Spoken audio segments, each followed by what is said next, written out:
बात उस मुल्क की जहां पर 1 साल के अंदर हमने देखा तबाही मची, तबाही के बाद तख्ता उल्टा, हुकूमत बदली और नई हुकूमत अब बाज़ाब्ता तौर पर इंतखाबात कराने जा रही है। यानी एक तवील मुद्दत के बाद बशार अल-असद की हुकूमत का तख्ता उल्टा, खात्मा हुआ और सीरिया के अंदर 5 अक्टूबर को पहला पार्लियामेंट का इलेक्शन होने जा रहा है। जनरल इलेक्शंस होंगे और बशार अल-असद की हुकूमत के खात्मे के बाद नया पार्लियामेंट बाज़ाब्ता तौर पर काम करेगा।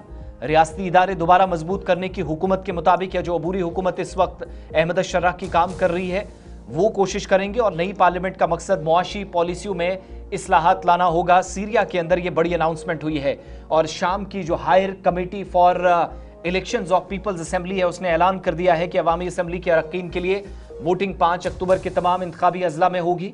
पार्लियामेंट की 21 नशिस्तों में से 1/3 नशिस्तों पर रुकन पार्लियामान अबूरी सदर अहमद शर्राह मुकर्रर करेंगे। यहां पर यह भी याद दिलाते चलें कि कई बरसों की खाना जंगी के बाद गुज़श्ता साल दिसंबर में जब बगावत हुई तो उस वक्त हुकूमती अफवाज के खिलाफ बड़ा हमला हुआ। बशार अल-असद हुकूमत खत्म हो गई, तख्ता उल्टा और शाम में बागियों की तरफ से या रेबल्स की तरफ से मुख्तलिफ शहरों के बाद 8 दिसंबर को दारुल हुकूमत दिमिश्क पर भी कब्जा कर लिया गया, जिसके बाद बशार अल-असद मुल्क छोड़कर फरार हो गया और रशिया में मौजूदा वक्त में पनाह लिए हुए हैं।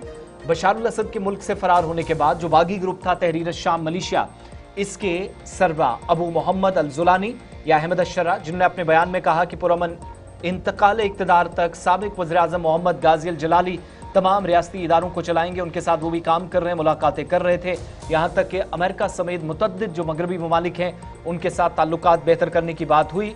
लेकिन अब पहली मरतबा आम इलेक्शंस की तरफ मुल्क जा रहा है।